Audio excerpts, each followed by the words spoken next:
The world of synthesis is full of choice.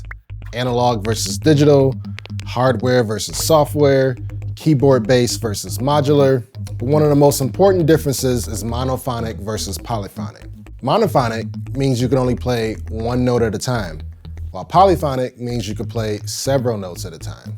So in this day and age, when there are many polyphonic synths available, why would you even want to buy a monophonic synth? Couldn't you just use a polyphonic synth to play one note at a time if that's your thing? Well, yeah and no. Monophonic synths, or I like to say monosynths, excel in their own ways, and that's why we're here today. So let's jump right into why should we buy a monophonic synthesizer.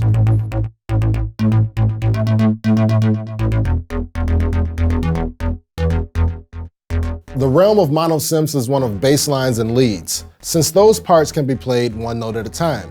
But that doesn't mean they just have one noise generator at work. Most monosynths employ 2 or more oscillators to create each note, giving you a hefty, solid foundation for sculpting your sound. And if you need proof, we got this mini Moog Model D right behind me. This is a classic monophonic synth. It has fascinated musicians and listeners for decades. And that's thanks in large part to the huge sound achieved with its one voice, 3 oscillator architecture.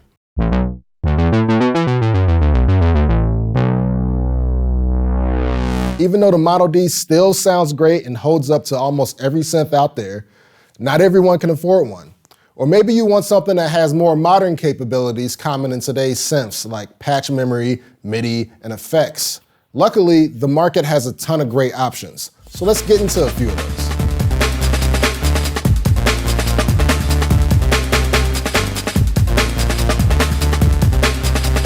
The Novation Bass Station 2 is a modern classic that stands out for its fully analog architecture, its compact size, and its affordable price tag. The Behringer Model D. This name might not be super creative, but many folks who want the powerful sound of the Moog Model D can get very close to it with Behringer's much smaller and much more affordable clone. The PWM Malevolent is one of the newest semi-modular monophonic synths on the scene. This Malevolent can, as its name implies, sound pretty mean. It has 2 oscillators with coarse and fine tuning, and the same type of filter that's on the original Korg MS-20. The Moog subsequent 37 and 25 have a full analog signal plus a few clutch digital controls allowing presets to be saved and retrieved.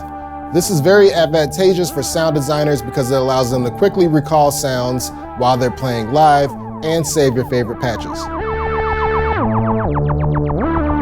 Compared to the complexity of many polyphonic synths, monosynths are straight and to the point.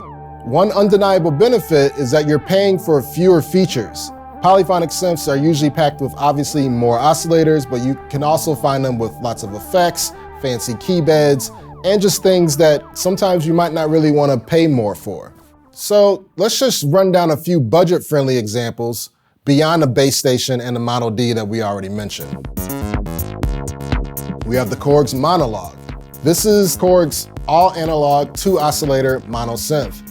Comparable to its polyphonic Mini-Log, the Monologue is optimized for monophonic sounds and features a built-in overdrive circuit. It's also about $200 and up on the used market, while the Mini-Log starts at a little bit more.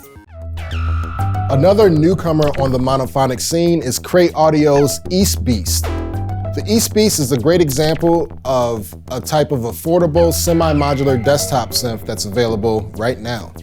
It's got all the hallmark sounds of East Coast synthesis, fat VCOs, and a rich filter, all just around a price of $250 brand new. So one of the things that I really personally dig about monophonic synths is their sequencers and arpeggiators. Those 2 alone allow you to get very expressive on a monophonic synth without having to be a wizard on the keys. Actually, the Korg Monologue is a very good example. It has a very cool 16-step sequencer right on the front panel that's very easy to program and very easy to put in lots of slides and motion to give your sequence more expression.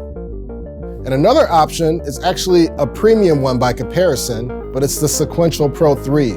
The Sequential Pro 3 is one of the most powerful monophonic synths that you can get right now.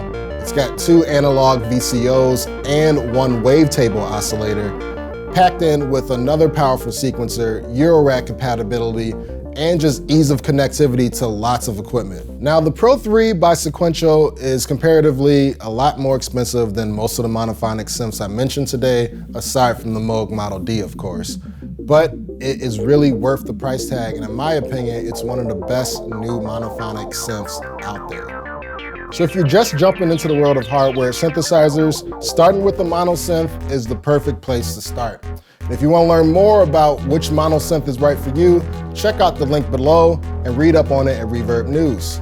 And of course, if you're in the market for a monophonic synth, we have tons of new and used offerings right here on Reverb. So be sure to check that out and let us know what's some of your favorite monophonic synths out there, because I obviously didn't mention all of them on this video today. That's all I got for y'all today. I'm Fess Grandiose, signing off of Reverb. As always, stay safe and keep creating.